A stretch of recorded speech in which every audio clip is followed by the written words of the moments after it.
сен жауап бере аласың бір сұраққа? Яшықты таңдау өзің, қайсысын? Қай яшықты таңдайсың? Үшінші дейді. Сыртқы шарт неше түрге бөлінеді?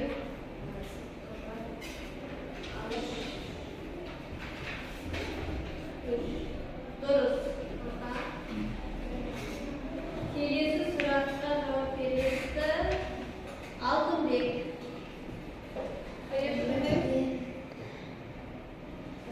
Бірінші. Компьютердің жады неше түрге бөлінеді? Неше түрге бөлінеді? Алтынбек. Екі дейді талшықты. Дұрыс. Қандай? Ішкі және сыртқы жад. Келесіге Даяна. Қай яшықты таңдаймыз? Үй тапсырмасы бойынша.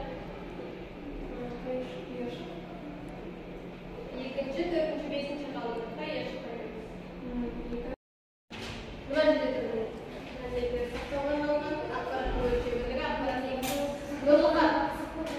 Сақтауға арналған. Адет түсің ба? Дұрыс. Енді екінші.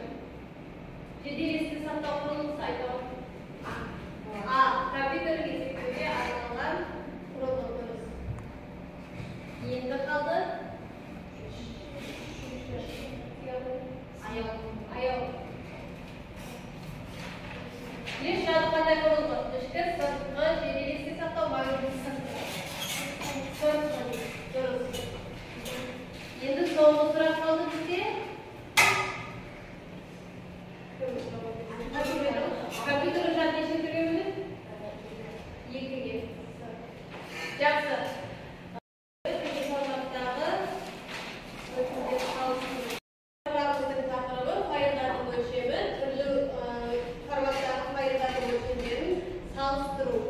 Сабақтың мақсаты бірдей ақпарат сақталған әртүрлі пішімдегі файлдардың көлемін салыстыру. Енді біздер бүгін не үйренеміз? Бірдей ақпарат сақталатын әртүрлі форматтағы файлдардың көлемін салыстыруды.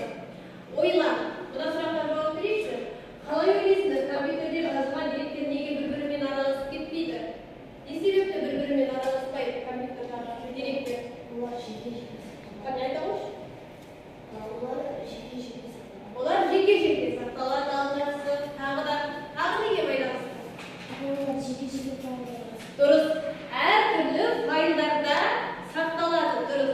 Файлдар бірдей болса, олар араласып кетеді. Жаңағы біздің файлдың түрлері әртүрлі файлда сақталады. Сондықтан олар араласып кетпейді.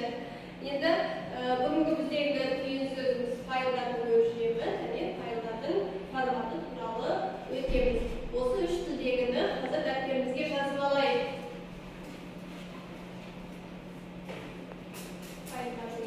Размерный файл. Түйін сөзімізде.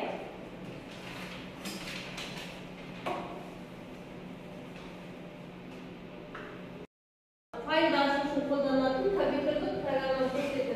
Файлдың типі файл пішіміне сәйкес келеді. Мысалы, TXT немесе доп деген ол қандай екен? Бірінші тұрған мәтінді ақпараттардан тұратын файлдар. Екінші, exe деп тұрған қандай орындаушылар дейді? Орындаушы программа файлдары. Олардың пішімдері exe және home болады екен. Үшінші, программалау тілдерінің кодынан тұратын файлдар. Яғни олардың пішімдері қандай?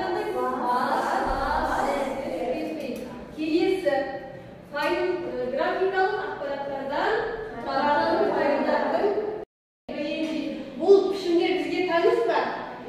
Графикалық, яғни суреттерден тұратын. Одан кейін мынау дыбыс және музыкалық ақпараттардан тұратын файлдар. Пішімдері не болады? Тегін, миди және бұны да біз танимыз, өзімізге аудио, видео, не болмаса жаңағы әнге, кезде осы пішімдермен барады. Одан кейін бейне деген файлдардың пішімдері.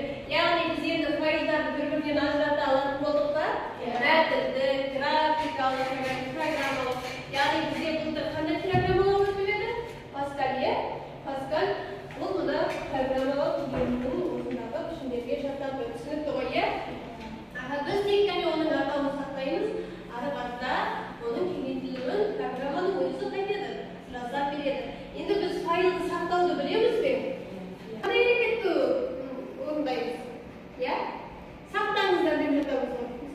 Қайталап. Иә. Файлға кіреміз. Жоғары жағынан мәселелер қатарындағы. Соның ішінде мен тұрып мысалымызда. Қалай сақтау, яғни сохранен как деген болған не орысша. Соны басамыз. Содан кейін бізге не ашылады?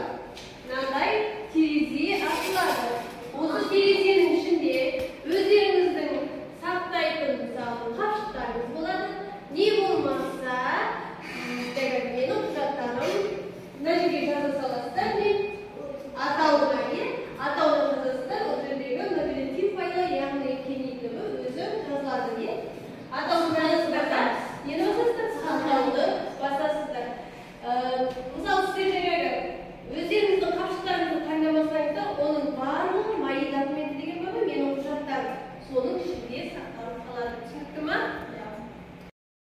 Берілген скетчап программасын көріп, оны оқыласыздар, иә?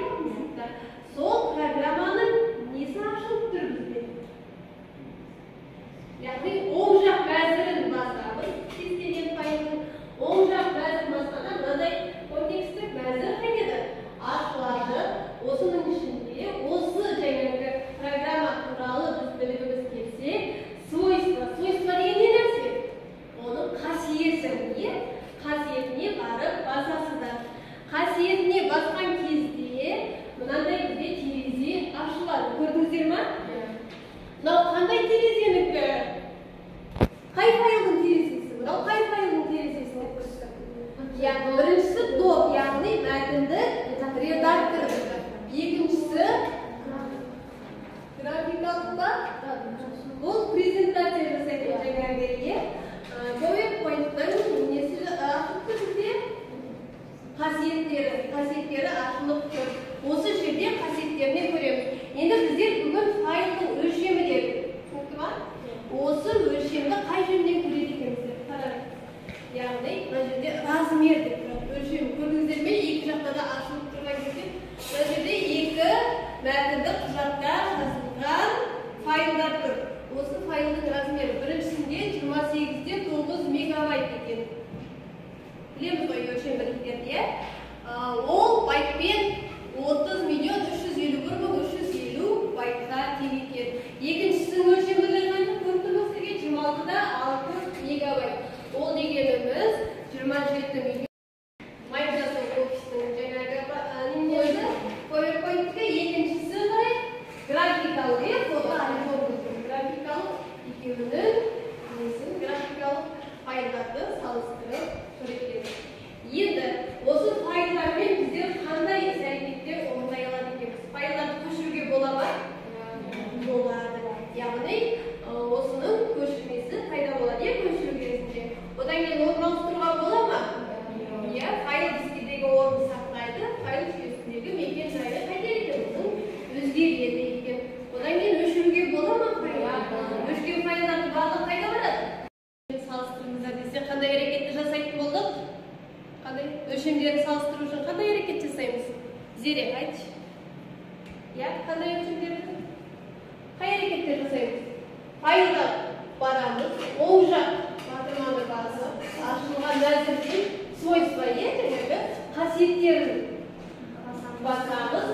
Қасиеттерін неге мынандай терезе ашылады? Соның ішінен біз өлшемдерін біле аламыз. Одан кейін дискіде қанша орын алаңында осы жерде тұрады. Бұл жерде қашан құрылғаны, файлдың жаңағы типі, қандай приложениеде жасалғанын бәрін осылай көре алуға қайтеді. Болады екен. Файлдардың қалай іс-әрекет жасайсыңдар онда? Оң жағын басып шыққан жаңағы контекстің мәзірден атын өзгертуге басасыздар. Одан кейін жасауға бола ма файлды? Құралы де мен сіздерге айтамын. Алмайтындық редакторда осы немені құрыңыздар деп айтамын. Не болмаса PowerPoint-та слайд жасаңыздар деген сияқты. Не сурет жасаймыз деген кезде біз жаңағы файлдарды қайтеміз жасаймыз екен. Енді файлдық жүйе деген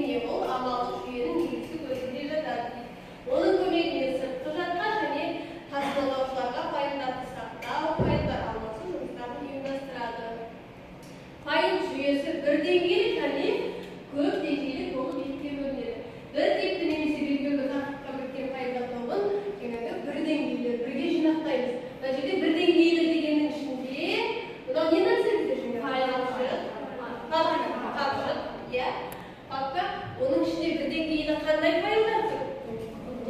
Мәтінді редактордан мынау көп деңгейлі иерархиялық деп аталады. Яғни бір жерде бір папка тұрады, ол папканың жаңағы қапшықтың ішінде тағы бір қапшық тұрады, оның ішінде тағы бір қапшық тұрады, оның ішінде керекті мысалы мәліметтер тұрады. Яғни қапшықтың ішінде қапшық, соның ішінде файлдар тұрса, оларды қандай деңгейлі дейді? Бір деңгейлі, көп деңгейлі файлдар деп атайды екенбіз. Кім айтады? Қапшық жасауды. Жұмыс түрінің бетінде жаңағы оң жағын басамыз. Күнтөрдің шыққан 18 мәзірден жасау саздар келеді. Одан кейін қапшық қаптың командаларын қайтеміз. Орындаймыз. Ол оңай. Мына жерде келіп қолдану деңгейі практикалық жұмыстар жасайсыздар. 3 конфет бар. 3 топ осыны аласыздар да ішіндегі нені орындайсыздар. Тапсырманы берілген тапсырманы орындайсыздар. Келе қойыңыздар. Бір несі бар.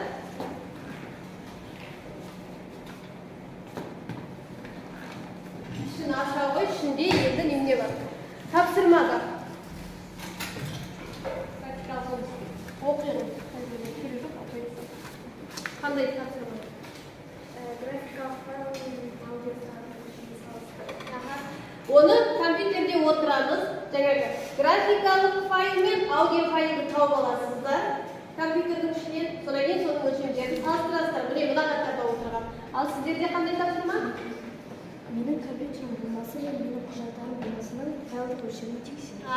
Менің компьютерім және менің құжаттарым деген екі неме болады. Ана ішінде қапшық соны тексересіздер. Отыра бересіздер компьютерға. Сіздерде не дейді? Word мәтіндік процессор мен блокнотта құрылған құжаттарды ашып салыстырасыздар. Жоқ болса,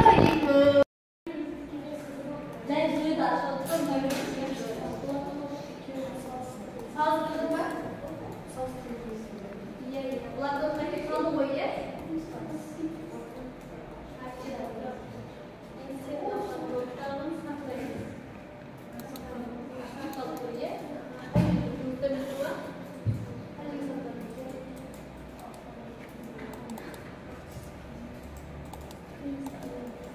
Енді мысалы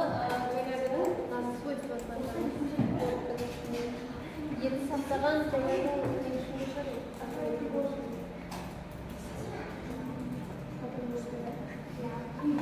документтердің ішінде